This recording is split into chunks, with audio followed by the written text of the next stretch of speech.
Bueno, seguimos. Ahora estamos con esta discusión. ¿Por qué? Porque, digamos, el estado del alma que habría de corresponder a aquel que habría de acceder, todo el potencial, ¿no?, a la visión de Dios, no puede ser una persona perturbada por las pasiones, claramente. ¿Por qué? Porque no podría tener la autonomía suficiente. Pero eso es un argumento fáctico, no es un argumento, este, en los hechos no podría ocurrir, ¿sí? Pero bueno, es una discusión abierta, no hay manera de ponerse de acuerdo de si corresponde o no. Pero lo que decíamos también, esto en la clase pasada, es que el testimonio de Aristóteles respecto de esta visión de lo divino, que no tenemos derecho nosotros a decir, bueno, esto corresponde a una época donde Aristóteles era joven, ingenuo, impetuoso y todavía platónico. O sea, no. Por otra parte, no es que él sale de la academia siendo un muchacho de 20 años, tiene 37, 38 años, y estaba formado, ¿no? Entonces, bueno, es una cuestión a discutir. Lo que podríamos nosotros pensar acerca de en qué, con qué, es una palabra fea, parámetro podríamos nosotros comprender esa experiencia de la visión de lo divino, en un libro que tengo que es justamente sobre eso, sobre Aristóteles, sobre la felicidad en Aristóteles, podemos decir. Dice que, tratando de traer esa posibilidad que describe Aristóteles a nuestra época, dice, supongamos un científico, supongamos que ese científico está íntimamente inscripto en el asunto que está tratando, la célula, cualquier aspecto de la naturaleza. Pensemos o supongamos también que su inmersión en su asunto es intensísima. Pero, en un momento, como una suerte de gesto de no sé qué cosa, se desprende de esta indagación particular y se da cuenta de la maravilla que, o de lo maravilloso de eso que está estudiando. Entonces, como hay como una disociación, no esquizofrénica, ¿no?, del espíritu humano, y de pronto se asombra. Y ese asombro lo conduce a otra instancia, que es contemplar el maravilloso orden del universo, ¿no? Esa sería como una posibilidad llevada a esta época de comprender ese fenómeno de la teoría en Aristóteles. Pero eso es una conjetura, digamos. Es como diciendo, bueno, ¿qué es lo que le habría pasado a Aristóteles para que hubiese experimentado eso, ¿no? Bueno, con esto nos falta la estética de Aristóteles, que yo no la conozco muy bien. Está en la poética. Si han visto y mejor leído El nombre de la rosa, vieron que toda la película gira, y la novela, gira alrededor de una parte perdida, que efectivamente está perdida, de la poética de Aristóteles. O sea, conservamos la poética que está referida a la tragedia, y se perdió la parte referida a la comedia.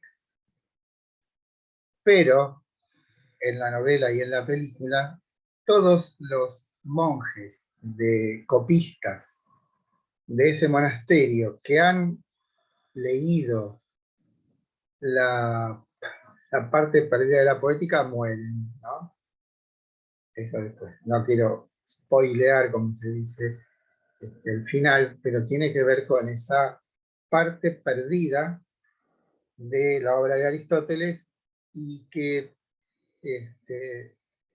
claramente, más allá de que hubiese testimonios de que existió esa obra, teniendo en cuenta el carácter, el talante de Aristóteles, él no habría escrito una parte dedicada a la tragedia y no habría escrito la parte dedicada a la comedia. ¿Por qué? Porque él tiene ese espíritu, ¿no?, de abarcar el conocimiento, en toda su forma.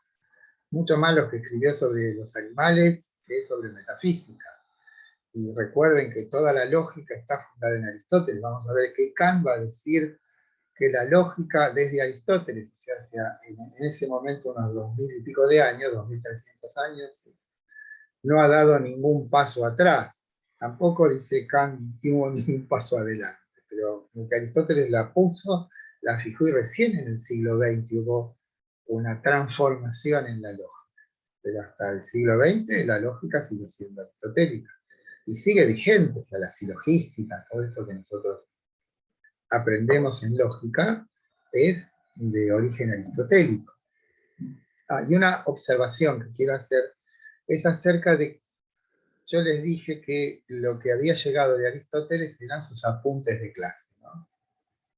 Y que, bueno, las circunstancias fueron que Sila, ese general romano, que sometió a Atenas y que no me sale la palabra, la vandalizó, no la, a ver, ayúdenme, bueno, sometió a Atenas, escucha que un romano, o sea, un soldado romano, comenta que entró a la casa de un griego, un ateniense rico, por supuesto a la búsqueda de algo que robar o depredar, y que este hombre no quería acceder de ninguna manera a su tesoro. Por supuesto el romano lo mata, y después descubre que ese tesoro, que tipo, no me acuerdo cómo se llama, el griego, era parte de la obra de Aristóteles. Entonces lo que hace Sila es hacer un gran paquete y lo manda a Roma. Y por eso es que se conserva parte de ese legado, ¿no? Y de ahí es que en el siglo II, creo yo, Andrónico de Rodas, según cuenta la tradición, tenía todos los rollos sobre una gran mesa, supongámoslo, y dice, bueno, aquí están todos los libros que se refieren a la física. Y acá están estos otros, que están físicamente sobre la mesa, más allá de la física. Y más allá, en griego se dice metá.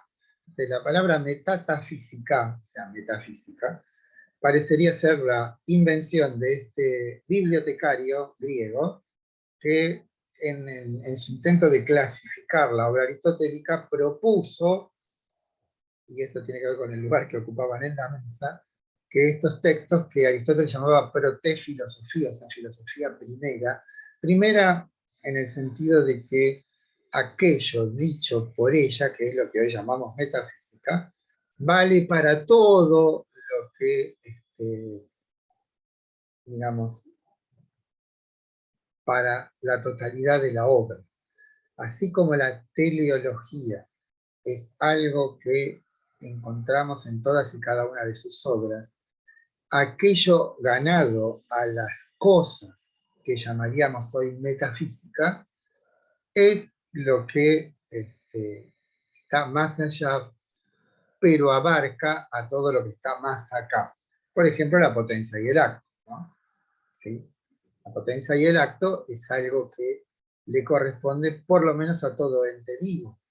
Entonces, dicho en esos términos formales, abstractos, es la manera de describir algo que habíamos hablado, el horizonte de todo lo demás. No hay cosa que no se inscriba en ese horizonte. Bien. Además, otra cosa más, creo que también se las dije, pero que durante casi toda la Edad Media, hasta el siglo XIII, Aristóteles era un desconocido prácticamente en Occidente.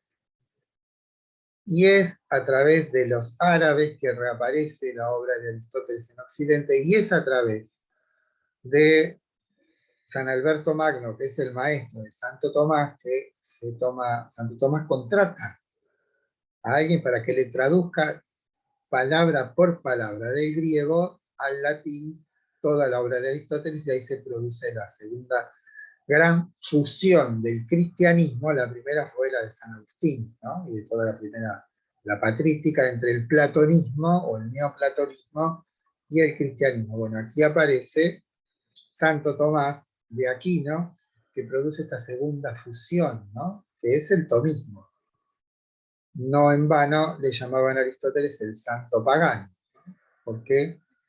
Porque cambiando lo que habría de cambiar, toda la concepción aristotélica impregna o es impregnada por el cristianismo, ¿no? Por eso Lutero lo odiaba, Aristóteles, ¿no? Sí, no lo quería para nada. ¿Por qué?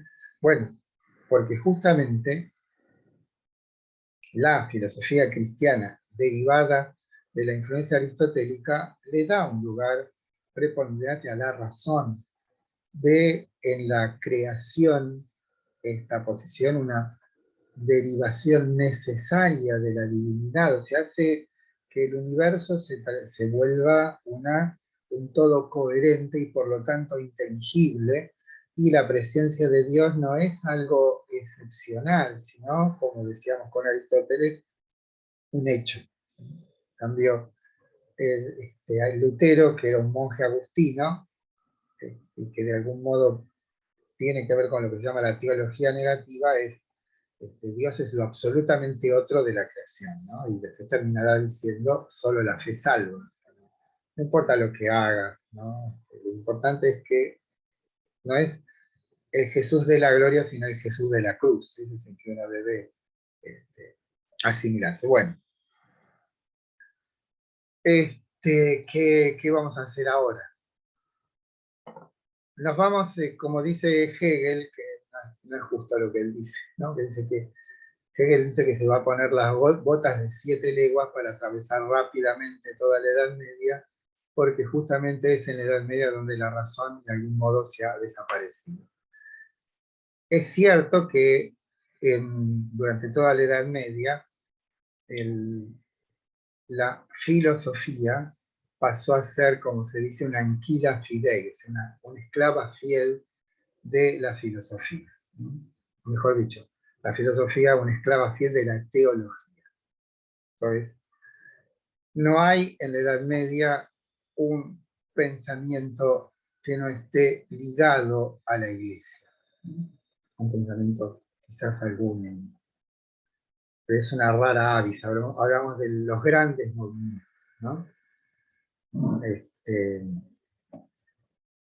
En el texto de Carpio, en el capítulo dedicado a Descartes, hablando del medioevo, dice que hay 3 caracteres que ilustran, por supuesto muy en general y muy abstractamente, el medioevo. Y dice que son la silogística, el teologismo y yo creo que dice la verborragia, una cosa así, ¿no? Lo más contundente es lo que tiene que ver con el teologismo. Los otros son derivados. Ustedes recordarán que cuando comenzamos nuestro curso, hablamos que en el mundo griego se habían puesto a la luz 2 tipos de palabras, ¿no? La palabra mágico-religiosa y la palabra diálogo. Y que la palabra diálogo es aquella que vemos aparecer en las reuniones de los militares o de los jefes en la Ilíada, y que esto tenía que ver con lo que se llaman las asambleas deliberativas, donde uno tomaba el cetro y el cetro era la investidura que le otorgaba el grupo para tomar la palabra, y que en tanto ahí eran todos iguales, la preeminencia de uno sobre otro solamente podría estar fundada en la capacidad de persuasión, ¿no? Y que esto después en la época sofística, o en el siglo V, digamos, se despliega en disciplinas rigurosas como la retórica y la dialéctica, que nos enseñan de un modo riguroso, insisto, en cómo utilizar la palabra. Esto es, ya no es una palabra que se impone, sino una palabra que convence. Ahora, toda la Edad Media, la palabra diálogo, digamos, se retrae, ¿no? Se desaparece y reaparece con toda su lozanía la palabra mágico-religiosa. Esto es verdadero porque así lo dice la Sagrada Escritura. Piensen en Galileo, que casi lo matan por decir que la Tierra se mueve, ¿no? Cuando abdica, se desdice, dice, sin embargo se mueve, ¿no? Así dicen.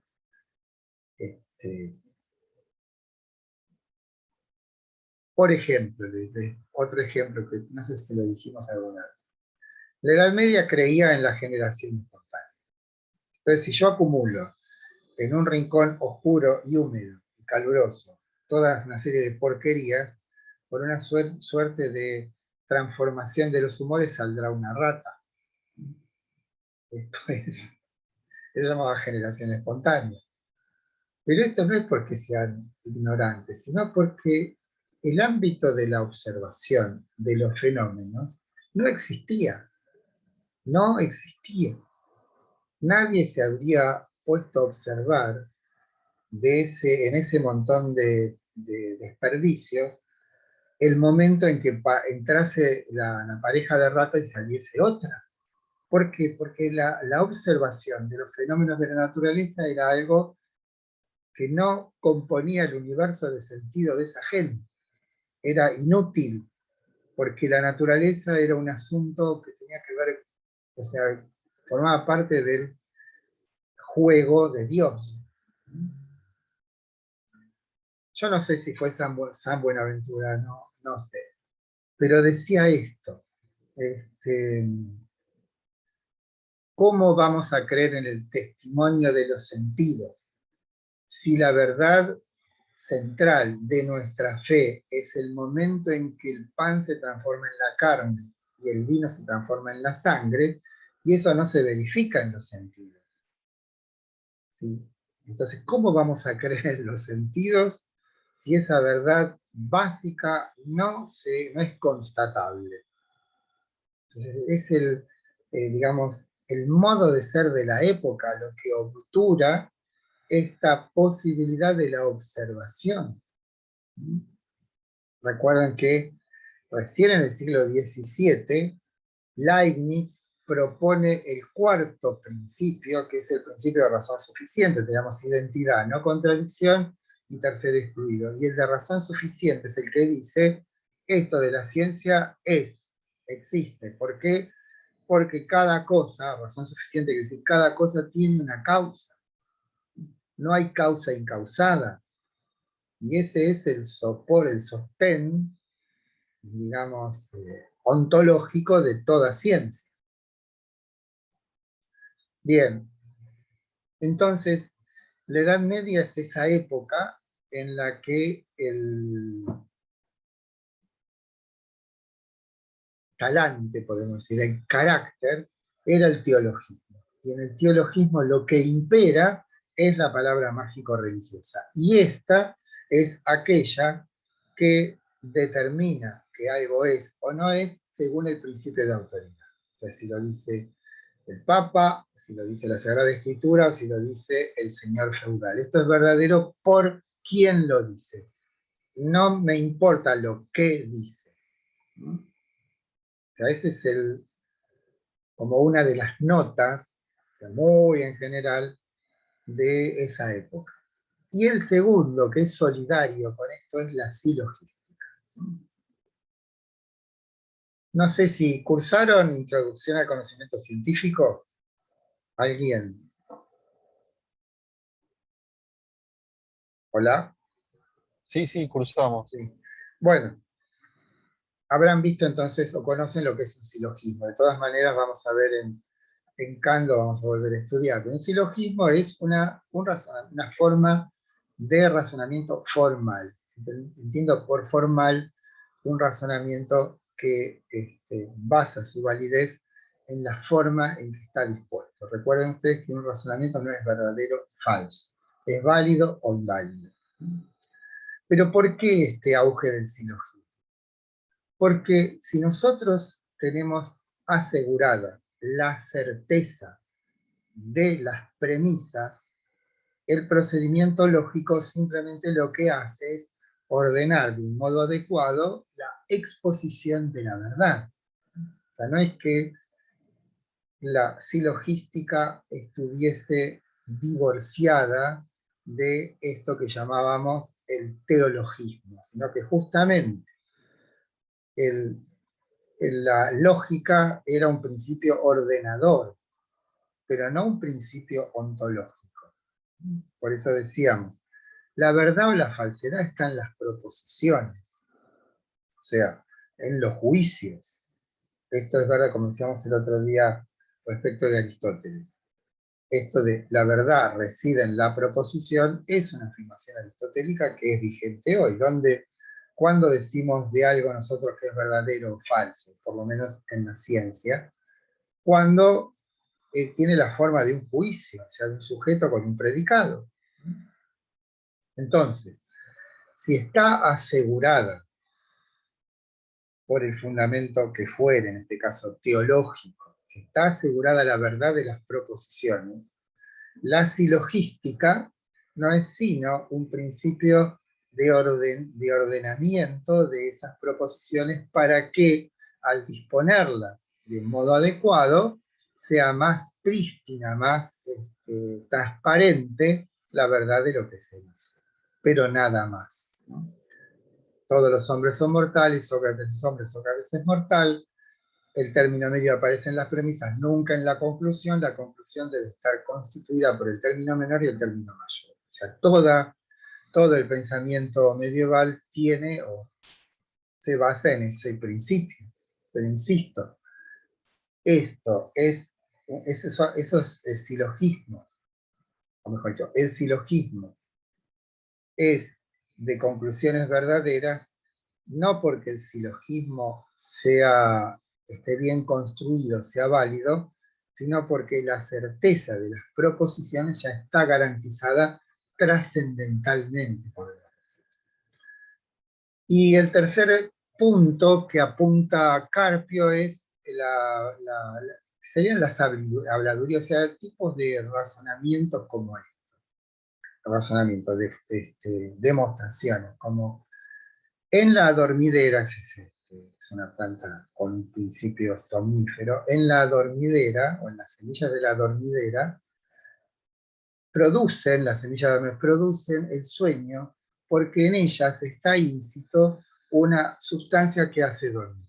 O sea que eso no es ninguna explicación, ninguna definición, claramente.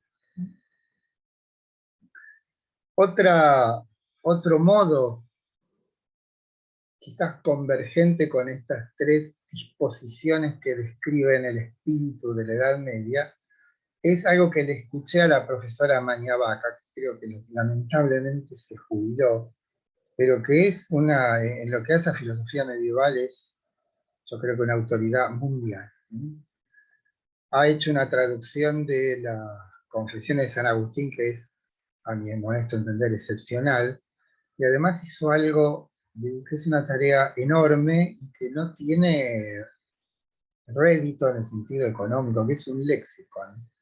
Un léxico es cada palabra utilizada por el pensamiento medieval en todas sus acepciones. Es un trabajo enorme años para hacer eso. Bueno, dice la profesora Mañavaca que, con cierta modestia, dice: yo creo conocer algo de la Edad Media, dice, y me parece que si hay algo que nos sirve como muestra de cuál es el carácter de esa época, es el alegorismo. ¿qué es esto? Que las personas en esa época vivían suspensas de los signos que la providencia nos está enviando incesantemente. Entonces, se transita la vida en una actitud atenta a determinadas disposiciones, sea de lo que fuere, de otras personas, de los animales, del clima, ¿no? Que indican que hemos sido notificados, aunque ambiguamente, de algo. ¿Mm? O sea que yo me acuerdo que, hablando de esto, ¿no? Yo trabajé muchos años en una empresa de auditoría, ¿no? Y había entre el personal, había unas mujeres, unas chicas, que eran focolarinas. Los focolarinos son una agrupación católica, agrupación católica. Cuando vino el Papa en el 83, 82, no, el 82 vino, Juan Pablo II, cuando el auto baja de la autopista, en un día nublado sale el sol, ¿no? Entonces una le comenta a la otra toda entusiasmada, dice, y viste además signos externos, como diciendo, eso es el alegorismo. De pronto se abrió el cielo, el sol iluminó la avenida en el momento en que el Papa bajaba digamos, de la autopista, y eso lo ven como un signo providencial, un guiño divino. Bueno, eso es moneda corriente en la Edad Media. O sea, esto que llamamos el alegorismo, que Bañavaca llama el alegorismo. Bueno, lo que sí tengo que decirles ahora es que tengo una situación familiar de un pariente cercano que no está en una buena condición y tengo que llevar a mi esposa para que sustituya a otra persona. Entonces, y hay otra persona que lo está cuidando, como ustedes entienden esto. Entonces, les pido disculpas, pero vamos a cortar ahora para que, en realidad tendríamos que haber llegado a las 8, pero no vamos a llegar a las 8.